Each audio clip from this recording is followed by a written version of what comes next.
Today in a basic knitting series we have a long tail cast on.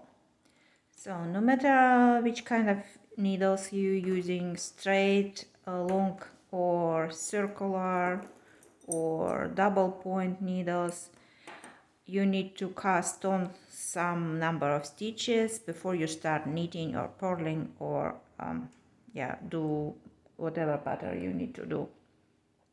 So, and I'll show you how to do long tail cast on. This is pretty common cast on, and it's very universal, so you can use for many garment and socks and shawls or whatever you like. And it's very flexible at the edge. So I'll be using, for the demonstration, I'll be using double point needles, and you need only one needle. And unless your pattern says use two needles at once. So I'll be using one needle, and we need to unravel our yarn. So, and long tail, you need to have the length of the yarn somehow to figure out how long your tail need be. I'll give you a little trick how I do this. So, and at the beginning you have no idea how long your tail should be, and you just give like a little, I don't know, maybe 8 inches or so, just to start and see what you're doing. So I'll leave 8 inches, so it's about 20 centimeters long tail, and place. So this is my tail, the end of the yarn, and this is yarn that's going to the ball. So I find my place that will be in the middle, like so, and place yarn on my thumb and on my finger, and place them together and pinch with 2 or even 3 fingers here. So it's like a slingshot here. Now you remember your tail is coming from the thumb, and take my needle, grab my yarn here in the middle. You can even pinch it here for the first time and go around, and underneath in this little spot, coming with needle and grabbing this end and coming from this first, and now pull it. So at the first time, if you do it, you will have 2 stitches here. Sometimes people do first slip knot and then place it on the needle and then start doing this. I prefer starting without slip knot. So just first movement give me 2 stitches.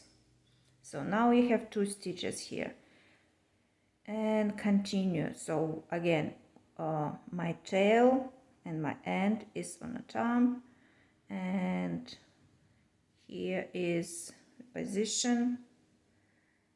Now I hold my stitches that's already on the needle and move my needle underneath here, coming out, grabbing this part and coming out of this hole, and slowly moving my yarn. And so don't pull it too tight, because you will work with the stitches later. It should move on your needle back and forth,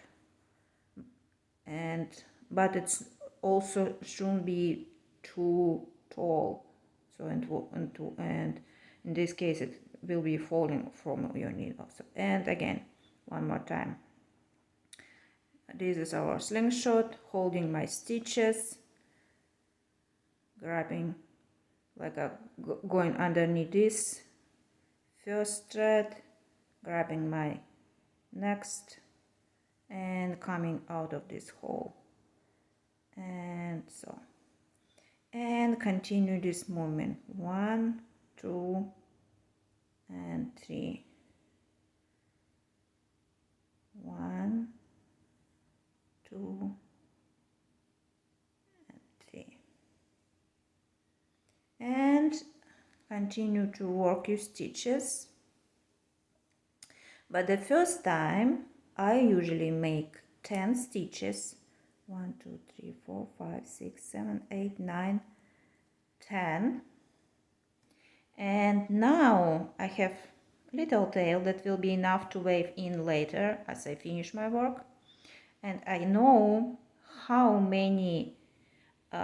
much yarn I need to make these 10 stitches. So I took my stitches of the needle, pinch it here, and pinch it at the beginning, and unravel. Now I know that 10 stitches use this much yarn. And if I know that I need to cast on 40 stitches, that means 40 more times. 4 more times. So this will be for 20, this will be for 30, and this will be for 40 stitches. If you need more, go by distance and like 100 or whatever. If you work with a fingering weight yarn and you need to cast on like 200 stitches, you can do, for example, 50 stitches, and then I know this is for 50, and then go by 50, 50, 100, 150, and so on.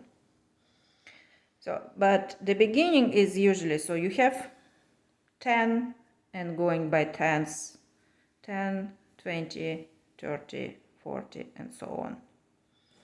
This is my little trick, how to estimate how long your tail for the long tail cast on should be.